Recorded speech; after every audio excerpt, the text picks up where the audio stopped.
Hi everyone, Amber Canoy here with Everyday Kentucky for our journey around the Bluegrass with DG Gridley of Aging with Grace. And you've brought us over into Nicholasville at Bluegrass Hearing Clinic. Why did you bring us here? Well, Amber, we're here at Bluegrass Hearing in Nicholasville because we're going to talk with Dr. Vanessa Ewert about hearing loss in seniors. We talk about ringing of the ears. Clinically, that's a whole other term. How do we say it? I say tinnitus, but a lot of people say tinnitus, and both are correct. But when you say ringing of the ears, everybody knows exactly what you're talking about. Absolutely. So what is the percentage of people that really deal with this on a basis? So about 10% of Americans deal with this on a daily basis, if not constantly. So we see a lot of patients in our clinic with tinnitus because the best thing to do if you are noticing it is to get a hearing test just to see what's going on. Okay, because I would assume that there's probably some hearing loss. It's about 90% of people that experience tinnitus, like constant tinnitus, have hearing loss associated with it.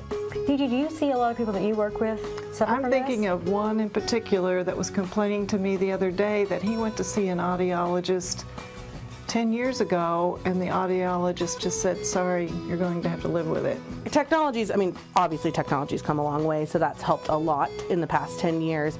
But a lot of people, honestly, don't realize the kind of treatment options there are for tinnitus.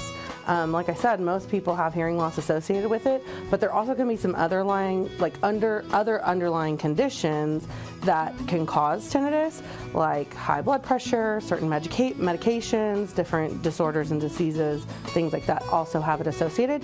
Best place to start though is to get your hearing evaluated and talk to an audiologist that specializes in tinnitus.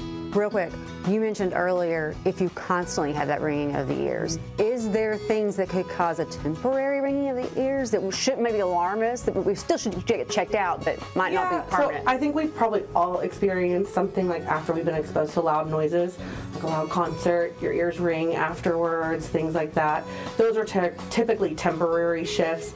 Sometimes if you stress, fatigue, anxiety, those types of things can also cause us to have some tinnitus that is hopefully temporary, but not necessarily associated with hearing loss.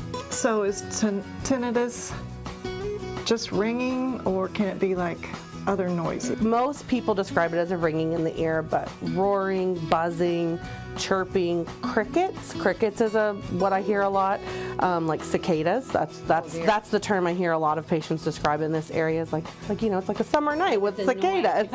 Yeah, so that's what we hear a lot of. Well, if people have questions for you, maybe they're experiencing some of this, how can they get hold of you? They can just give us a call, or they can look us up online at bluegrasshearing.com.